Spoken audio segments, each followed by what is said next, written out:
আমাদের প্রশ্নে জানতে চাইছে যে ১৪৩ টাকাকে ২:৪:৫ অনুপাতে ভাগ করলে উম, বৃহত্তম ও ক্ষুদ্রতম অংশের পার্থক্য কত? তার মানে সাপোজ তিনজন ব্যক্তির মাঝে ১৪৩ টাকা ভাগ করে দেওয়া আছে, যে একজন যদি পায় ২ টাকা তাহলে তার তুলনায় আরেকজন পাবে ৪ টাকা।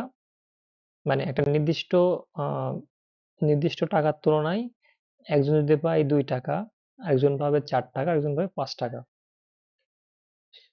সো আমরা ধরলাম যে এখানে তিনজন ব্যক্তি হলো ক, খ, গ। তো ক যদি পাই ২ টাকা, দুই, আচ্ছা, দুই, কি দেব, 2x টাকা, অনুপাত থাকলে অনুপাত থেকে আসল আসল অঙ্ক বের করতে হলে আমাদের অনুপাতগুলাকে একই অঙ্ক দ্বারা গুণ করতে হয়, অঙ্ক বা সংখ্যা দ্বারা গুণ করতে হলে আমাদের সেই একই অঙ্ক বা সংখ্যা হলো এক্স। ওকে, তাহলে 2 × x। খ ভাবে ধরলাম হলো 4 × x, 4x, 4x। আর গ ভাবে ধরলাম হলো 5 × x, 5x। আচ্ছা, আমরা এটা জানলাম।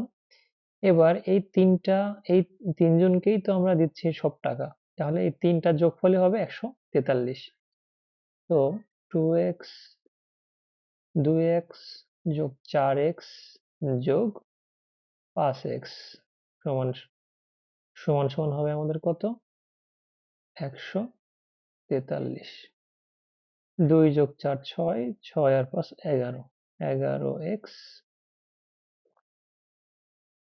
Equal to 143। তাহলে আমাদের এটা যদি আমরা x বের করি, x বের হবে 143 ভাগ 11। 11 কে 11, এখানে থাকে 3, 3 আর 3 33, তাহলে 3 11 33, 13, x ইকুয়াল টু 13। তাহলে আমাদের এখানে বলছে বৃহত্তম ও ক্ষুদ্রতম। বৃহত্তম ক্ষুদ্রতম কখন বলা হয়?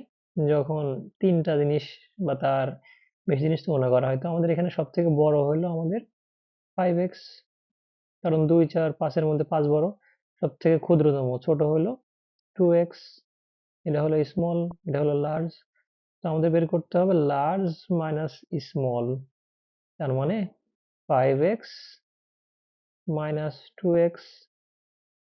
তো 5x মাইনাস 2x মানে 5x minus 2x equal to আমাদের 3x। তো আমরা তো x জানছি, আমাদের x জানছি হলো 13। তাহলে 3 গুণন 13, 3 13 39। তো আমাদের অ্যান্সার হলো ঘ নাম্বার 39। Thank you.